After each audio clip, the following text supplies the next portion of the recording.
প্রিয় শিক্ষার্থীবৃন্দ,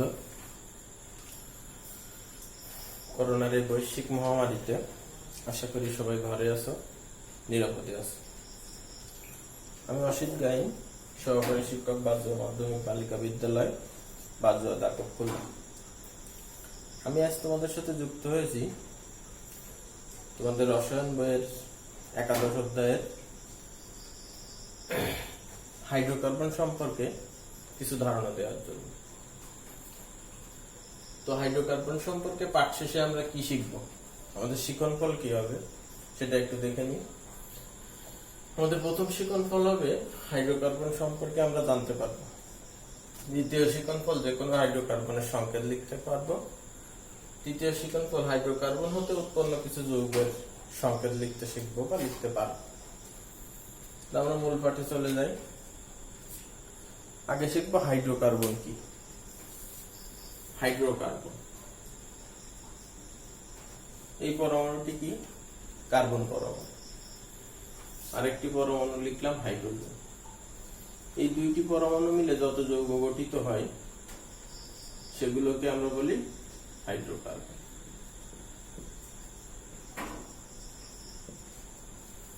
অর্থাৎ কার্বন ও হাইড্রোজেনের সমন্বয়ে গঠিত যৌগকে হাইড্রোকার্বন বলা হয়। এটি তোমাদের বইয়ে হয়তোবা লেখা আছে।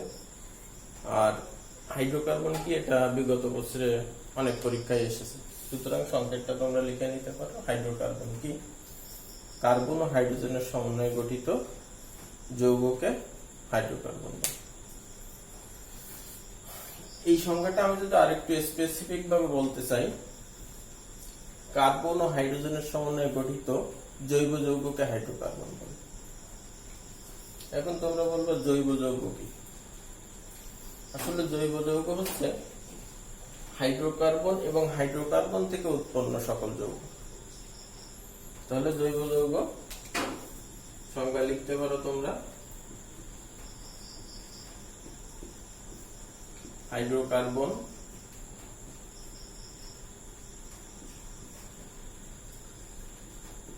এবং হাইড্রোকার্বন থেকে উদ্ভূত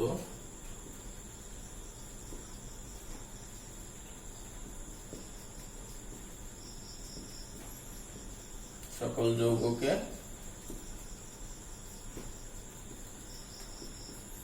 জৈব যৌগ বলে।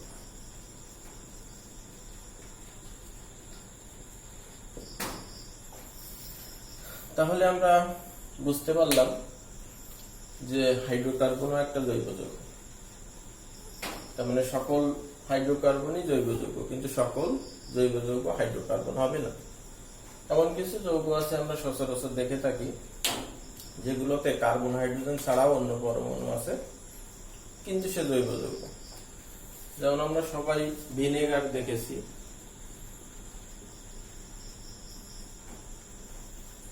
ভিনেগারের সংকেত লিখলাম।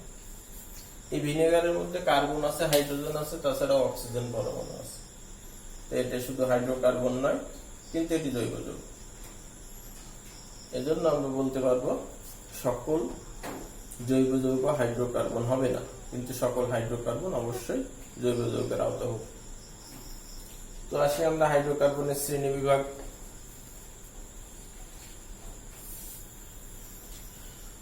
হাইড্রোকার্বনকে সাধারণত দুই ভাগে ভাগ করা হয়।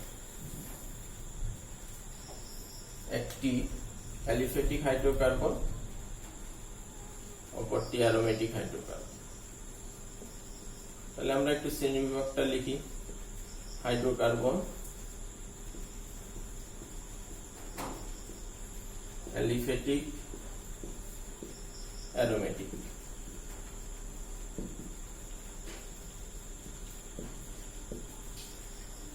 এবার এই অ্যালিফ্যাটিক হাইড্রোকার্বনকে আমরা আবার দুই ভাগে ভাগ করছি। মুক্ত শিকল, বদ্ধ শিকল। এবার মুক্ত শিকলকে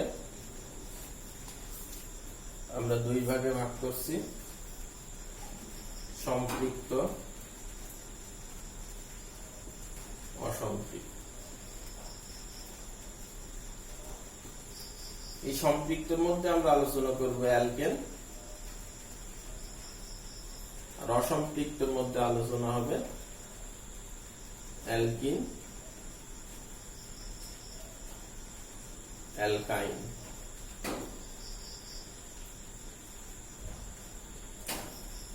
তাহলে আমরা শ্রেণীবিভাগ সম্পর্কে আরেকটু ভালো করে খেয়াল করি।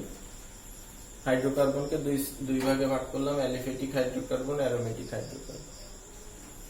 অ্যালিফেটিক হাইড্রোকার্বনকে দুই ভাগে ভাগ করলাম, মুক্ত শিকল হাইড্রোকার্বন, বদ্ধ শিকল হাইড্রোকার্বন। মুক্ত শিকলকে দুই ভাগে ভাগ করলাম, সম্পৃক্ত, অসম্পৃক্ত।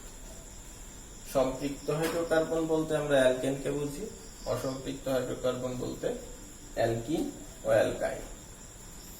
তাহলে আমরা এই সংজ্ঞাগুলো জেনে নিই। অ্যালিফেটিক হাইড্রোকার্বন, অ্যালিফেটিক শব্দের অর্থে চর্বিজাত। সাধারণত প্রাণীর চর্বি থেকে যে হাইড্রোকার্বন গুলো পেয়ে থাকে সেগুলোকে অ্যালিফেটিক হাইড্রোকার্বন বলা হয়। অ্যারোমেটিক হাইড্রোকার্বন, অ্যারোমেটিক হাইড্রোকার্বন হতে হলে সেই যৌগটাকে অবশ্যই সমতলীয় যৌগ হতে হবে, এক বা একাধিক বেনজিন বলয় থাকতে হবে এবং বেনজিন বলয়ে বিদ্যমান কার্বন পরমাণু সমূহের মধ্যে একান্তর দ্বিবন্ধন থাকতে হবে। যৌগটি সবাই চেনো কিনা, মনে হয় অনেকেই চেনো না, আমি একটু ভেঙে লিখি।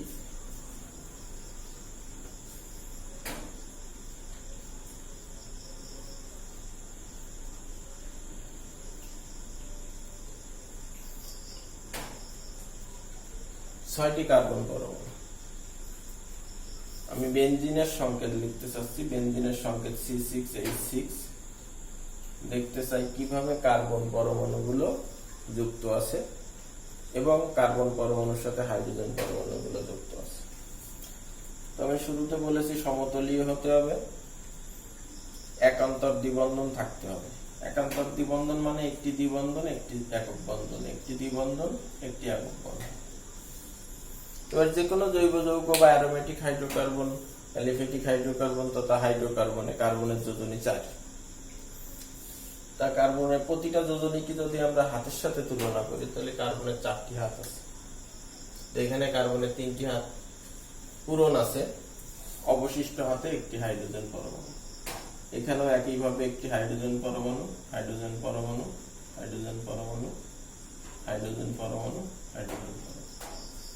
তাহলে 6টি কার্বনের সাথে 6টি হাইড্রোজেন পরমাণু। এর জন্য বেনজিনের সংকেত C6H6। এখানে অ্যারোমেটিক যৌগের সকল বৈশিষ্ট্য এই বেনজিনের মধ্যে আছে। প্রথম শর্ত ছিল এটা সমতলীয় হতে হবে, বেনজিন সমতলীয়। এক বা একাধিক বেনজিন বলয় থাকতে হবে। বেনজিনে একটি বেনজিন বলয় আছে, চক্র বা বলয়। 3 নম্বর শর্ত ছিল কার্বন পরমাণু সমূহের মধ্যে একান্তর দ্বিবন্ধন থাকতে হবে। তো এক্ষেত্রে কার্বন পরমাণুর মধ্যে একটি দ্বিবন্ধন একটি একক বন্ধন, একটি দ্বিবন্ধন একটি একক বন্ধন, একটি দ্বিবন্ধন একটি একক বন্ধন, এটাই হচ্ছে একান্তর দ্বিবন্ধন। এই কারণে আমরা বেনজিনকে অ্যারোমেটিক যৌগ বলি। তাহলে তোমরা অ্যারোমেটিক যৌগের সংজ্ঞা লিখে নিতে পারো। যে সকল সমতলীয় যৌগে, যে সকল সমতলীয় যৌগে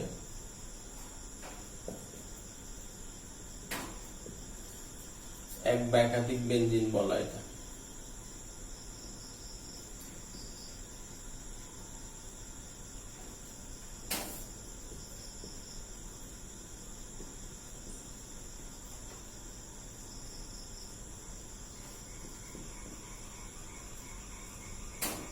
এবং বলয়ের কার্বন পরমাণু সমূহ, বলয়ের কার্বন পরমাণু সমূহের মধ্যে একান্তর দ্বিবন্ধন।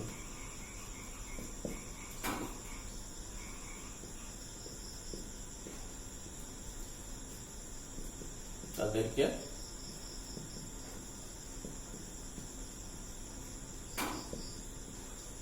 Aromatic hydrocarbon.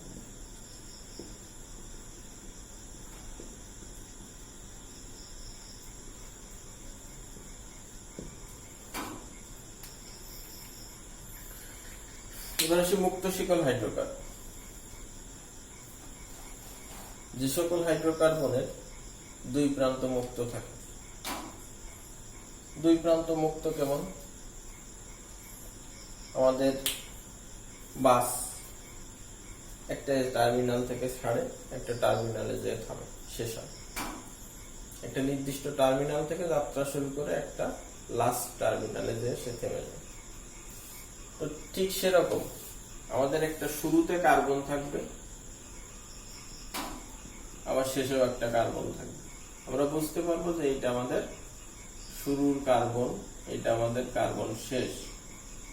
তাহলে সে হবে আমাদের মুক্ত শিকল হাইড্রোকার্বন। যেমন আমি বিউটেনের সংকেত লিখলাম, এটা আমাদের কার্বন শুরু, এখানে এখানে কার্বন শেষ। তাহলে এই বিউটেন একটি মুক্ত শিকল হাইড্রোকার্বন। বদ্ধ শিকল হাইড্রোকার্বন যেখানে কোনো টার্মিনাল কার্বন থাকবে না, অর্থাৎ আমরা বুঝতেই পারবো না কোন কার্বনটা শুরু থেকে আর কোন কার্বনটা শেষ হয়েছে। যেমন এখানে কার্বনের প্রান্তীয় কার্বন বলে কিছু নাই, প্রতিটি কার্বন পরমাণু অপর দুইটি কার্বন পরমাণুর সাথে যুক্ত আছে। সাইক্লোবিউটেন।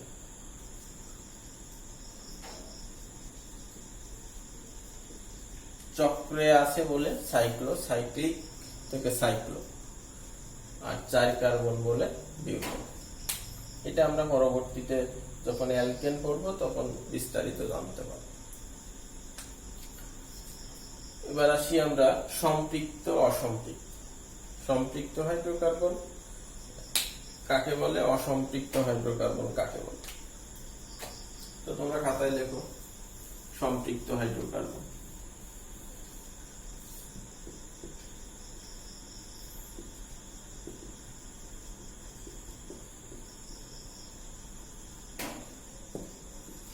যে সকল মুক্ত শিকল হাইড্রোকার্বনে, যে সকল মুক্ত শিকল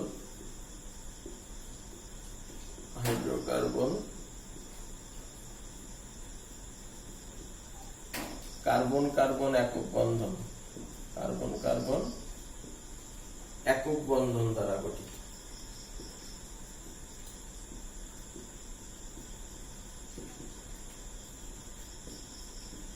তাদেরকে সম্পৃক্ত হাইড্রোকার্বন।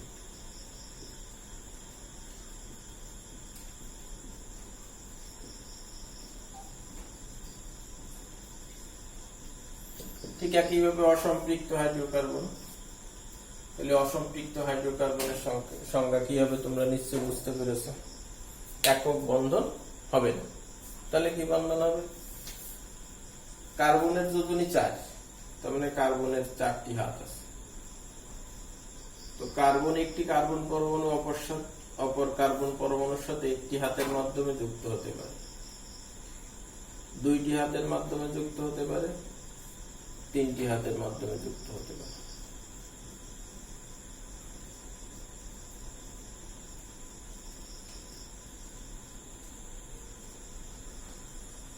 এটা কার্বন কার্বন একক বন্ধন, যেটাকে আমরা বলছি সম্পৃক্ত হাইড্রোকার্বন।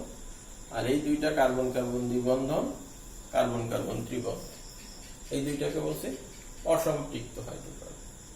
তাহলে অসম্পৃক্ত হাইড্রোকার্বনের সংজ্ঞা কি লিখব? যে সকল হাইড্রোকার্বন কার্বন কার্বন এক দ্বিবন্ধন অথবা ত্রিবন্ধন দ্বারা গঠিত, যে সকল হাইড্রোকার্বন কার্বন কার্বন দ্বিবন্ধন অথবা ত্রিবন্ধন দ্বারা গঠিত তাদেরকে অসম্পৃক্ত হাইড্রোকার্বন বলে। সবাই লিখেছো নিশ্চয়ই।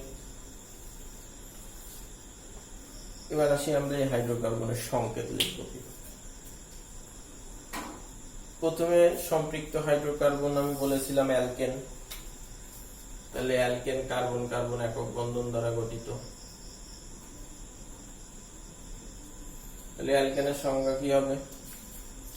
যে সকল হাইড্রোকার্বন কার্বন কার্বন একক বন্ধন দ্বারা গঠিত তাদেরকে অ্যালকেন বলা হয়। এর একটি সাধারণ সংকেত আছে, এর সাধারণ সংকেত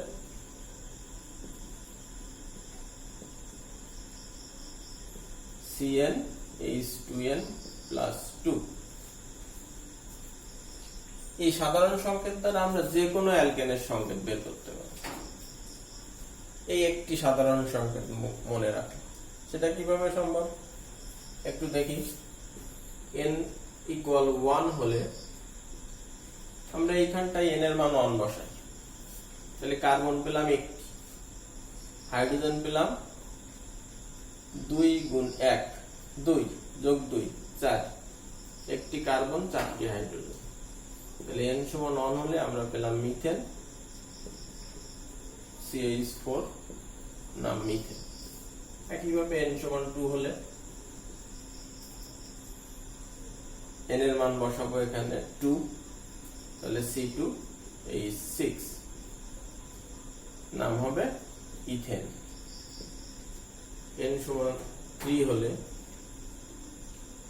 C3H8 নাম হবে প্রোপেন। একইভাবে n=4 হলে C4H10 বিউটেন। n=5 হলে C5H12 পেন্টেন। n=6 হলে C6H14 হেক্সেন। n=7 হলে C7H16 হেপ্টেন। এভাবে আমরা হেপ্টেনের পরে পাবো অক্টেন, ননেন, ডেকেন। তাহলে প্রথম 10টি অ্যালকেনের নাম আমরা এই সাধারণ সংকেত থেকে লেখা শিখলাম। আমাদের এর পরবর্তী অধিক সংখ্যক কার্বন যুক্ত অ্যালকেনের সংকেত না জানলেও চলে, এসএসসি চলে। তাই আমরা প্রথম 10টি অবশ্যই মনে রাখার চেষ্টা করব। এখন আমরা যে কোনো একটি সংকেতকে কিভাবে ভেঙে লিখতে পারি। আমরা লিখেছিলাম পেন্টেন C5H12। এই সংকেতটা থেকে দেখতে চাই আমরা যে প্রতিটা কার্বনের 4 হাত পূরণ আছে কিনা, অর্থাৎ যোজ্যতা 4 পূরণ করেছে কিনা, এবং প্রতিটি হাইড্রোজেন 1 যোজ্যতা পূরণ করতে পেরেছে কিনা। তাহলে 5টি কার্বন 12টি হাইড্রোজেন পেন্টেন। তাহলে লেখার জন্য আমরা সহজেই প্রথমে 5টি কার্বনকে লিখে নেব। লিখলাম, প্রতিটা কার্বনের 4 হাত পূরণ করব। এই কার্বনের একটি হাত আছে, তাহলে বাকি আছে 3 হাত। এই কার্বনের দুই পাশে 2টি হাত আছে, বাকি আছে 2 হাত। এই কার্বনের দুই পাশে 2 হাত, বাকি আছে 2। এই কার্বনেরও দুই পাশে 2, বাকি আছে 2। এই কার্বনের শুধু বাম পাশে একটি হাত আছে, তাহলে বাকি আছে 3 হাত। তাহলে আমরা 3টা H দ্বারা সেই হাত পূরণ করি। তাহলে আমাদের কার্বন হলো 5টা, হাইড্রোজেন হলো 3, 2 5, 2 7, 3 9, 3 12। তাহলে আমরা পেন্টেনের সংকেত লিখতে পারলাম। এভাবে আমরা যে কোনো অ্যালকেনের সংকেত লিখতে পারব। আমরা যদি বিউটেনের সংকেত লিখতে চাই, 4 কার্বন বিউটেন, এটা আমাদের মনে রাখতে হবে। তাহলে 4টা কার্বন আগে লিখব। এবার সবার 4 হাত পূরণ করব। এই কার্বনের একটি হাত আছে, 3টি হাইড্রোজেন 3 হাতে যুক্ত হলো, মোট 4 হাত। এই কার্বনের দুই পাশে 2 হাত, 2টি হাইড্রোজেন 4 হাত। এই কার্বনের দুই পাশে 2 হাত আছে, 2টি হাইড্রোজেন দিলাম 4 হাত। এই কার্বনের একটি হাত আছে, তাহলে কয়টি হাইড্রোজেন লাগবে? 3টি। তাহলে আমরা কি সংকেত পেলাম? বিউটেন। তাহলে বন্ধুরা যে কোনো হাইড্রোকার্বন অর্থাৎ যে কোনো অ্যালকেনের সংকেত আমরা এভাবে লিখতে পারবো, অবশ্যই লিখতে পারবো। তাহলে তোমরা অবশ্যই বাসায় চেষ্টা করবা যে কোনো অ্যালকেনের সংকেত লেখার জন্য।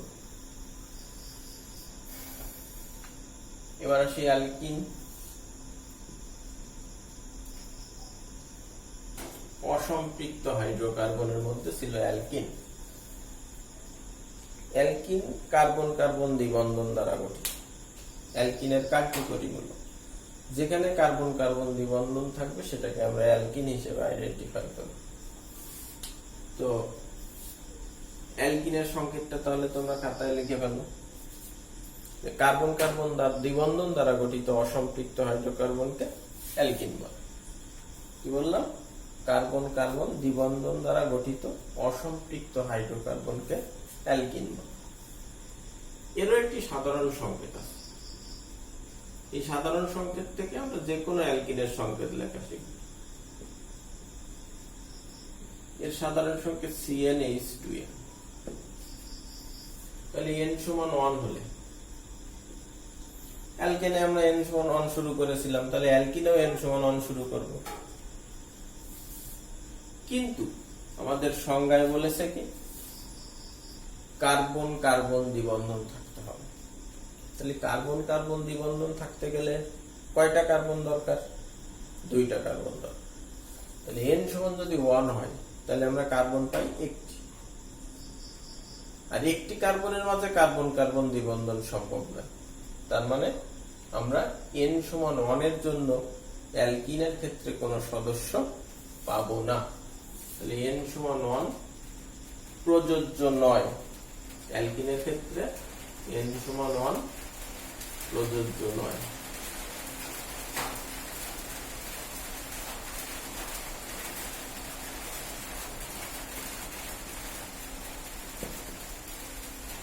n সমান 2 হলে, n সমান 2 হলে এখানে আমরা 2 বসাই, C2H4। এই 2 কার্বনের অ্যালকেনের সময় নাম কি ছিল? ইথেন। এখন নাম হবে ইথিন। ওই একটা মনে রাখলেই আমরা সবগুলো লিখতে পারব। অ্যালকেনের Al KAN আর অ্যালকিনের Al KEN, শুধু এর জায়গায় ই বসেছে। তাহলে ইথেনের জায়গায় ইথেন, ETHAN, সেখানে আমরা ই বসাবো, ETHAN। তাহলে নাম পেয়ে গেলাম ইথিন।